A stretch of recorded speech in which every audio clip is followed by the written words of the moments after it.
and welcome to or welcome back to my channel. My name is Marin, and here you will find a little beauty, a little books, and a little teaching content. So if that sounds like something you might enjoy, I would love for you to subscribe and stick around and join me in my little corner of YouTube. Today's video is going to be my next update for my 2023-24 teacher goals. So let's go ahead and get into it.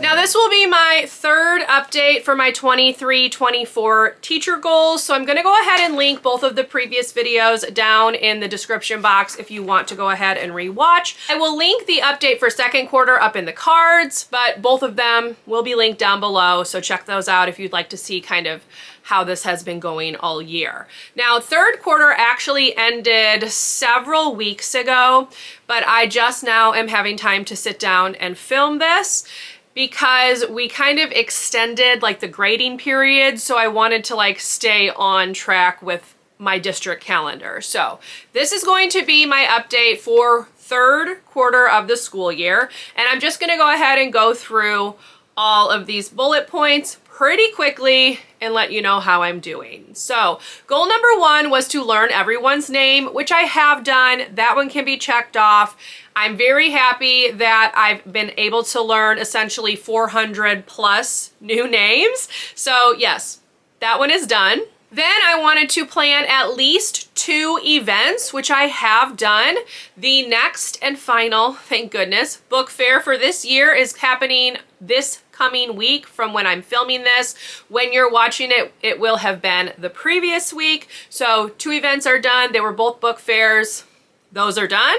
I also wanted to organize the STEM area into something usable. So if you have been kind of following along, I have been working on clearing out a lot of the random stuff that had been populating the library.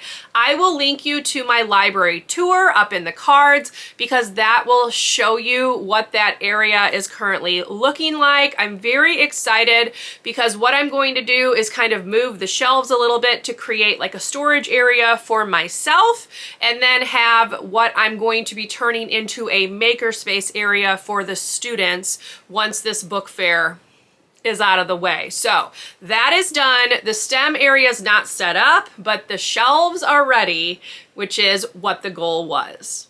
All right, the fourth goal was to implement entertaining and interesting library lessons, which I feel like I have been able to do thanks to the curriculum that I purchased from the Read Aloud librarian. I will link her curriculums down below in the card. She does curriculum for, I believe, grades pre-K through 5th grade. I'm using the pre-K, K1 and 2 curriculums because those are the age groups that I personally teach, but she does go at least through 5th grade. So check those out if you're interested.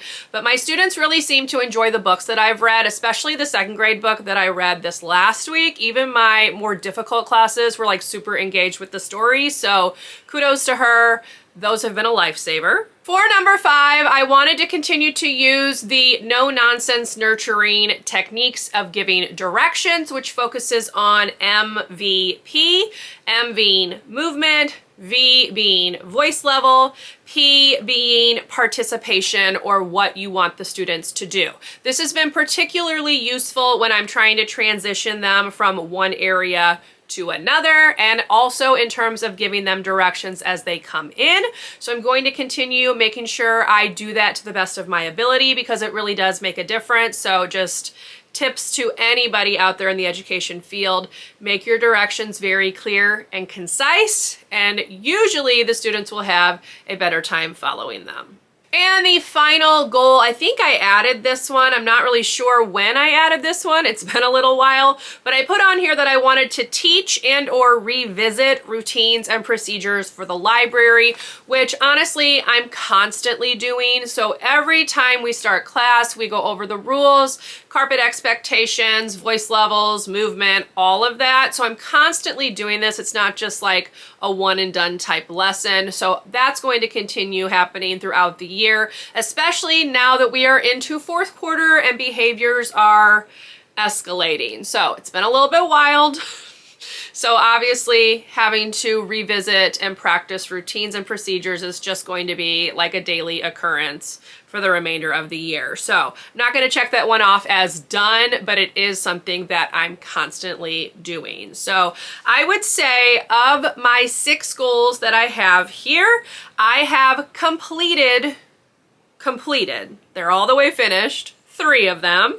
And the other 3 are still just like ongoing things that I'm going to continue doing through the year. So when I do my final update for this little goals series, I will let you know overall how the year went, and I'll kind of include things that I learned, things that I want to try differently next year, etc. So you can look forward to that with the 4th quarter and final update coming sometime in June. So that's it. I know this is a quick one. I hope you enjoyed nonetheless. If you did, please leave me a thumbs up. Consider subscribing to my channel if you would like to see more from me, and I will see you in my next video.